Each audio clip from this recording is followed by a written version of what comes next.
So before we begin, I'd like to answer a question that was asked a couple of weeks back. I haven't had a chance to answer it. It is an important doubt because it comes up. A lot of people ask this doubt during our satsang sessions in the Gurukula. It is to do with action and actionlessness, the confusion. So there have been cases where when the question is, if we are to deny that we are the doers, then it can encourage bad actions. I hear a murderer saying in court that Gita says that we are not the doers, so why should I be punished? Please clarify. So we saw this idea of non-doership in the previous verses. We have to be very, very clear what this non-doership is. It is the actual discovery of Atma being free from action. Non-doership is not something one can fake. As long as the I notion is rooted in the body-mind-sense complex, then we are doers. We cannot just shift like that. Shifting the I notion takes great, obviously effort to purify the mind. And of course, self-discovery is not so easy. So if anybody uses Gita verses out of context and say, after all, I am not the doer, then and still commits crimes against dharma, then definitely they warrant punishment. Because another reason is that to achieve this non-doership, to achieve this discovery of the self, to see that the self is free from all actions and activity, one has to have lived a life of dharma. That is very important. A jnani, all his life would have followed dharma to get to his goal of moksha. There is no way one can be an unethical person in life and go against dharma all throughout one's life and attain the goal, the vision of the scriptures, the vision of non-duality, the vision of actionlessness. And then you may ask, well, after jnanam takes place, after self-knowledge is there, then the jnani can transgress dharma. He is not bound by any rules. If you ask that question, no, because even though he is free at that time, he knows he's Atma, his body, mind, senses will be in line with how he has been living his life to discover the fact.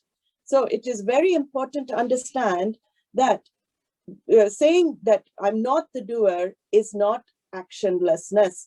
If one discovers non-doership, one will not commit actions against dharma.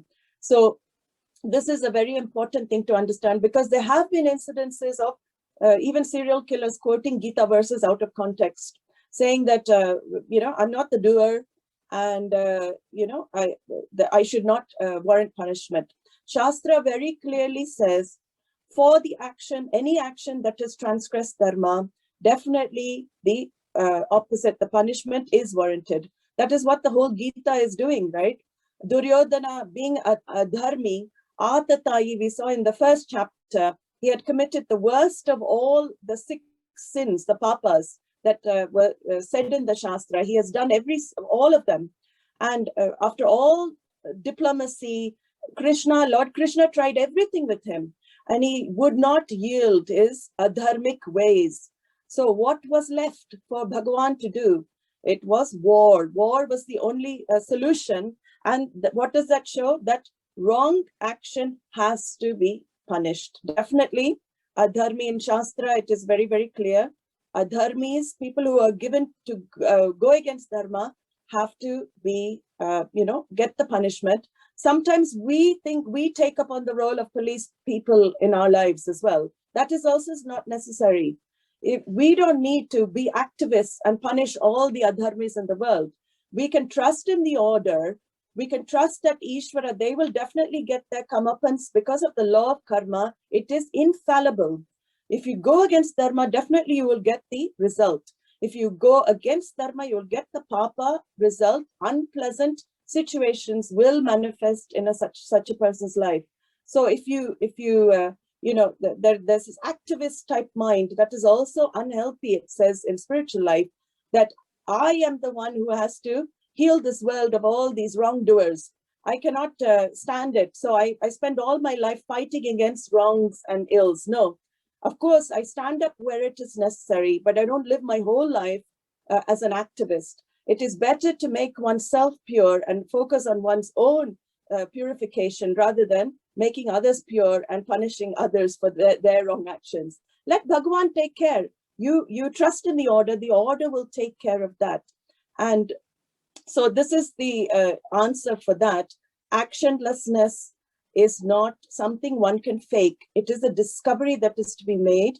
And in that discovery of Aham Brahmasmi, I'm the self, then one is free from all activity. As we saw, like the light on the stage that lights up all the actions on stage, yet it is free from any action that takes place on the stage.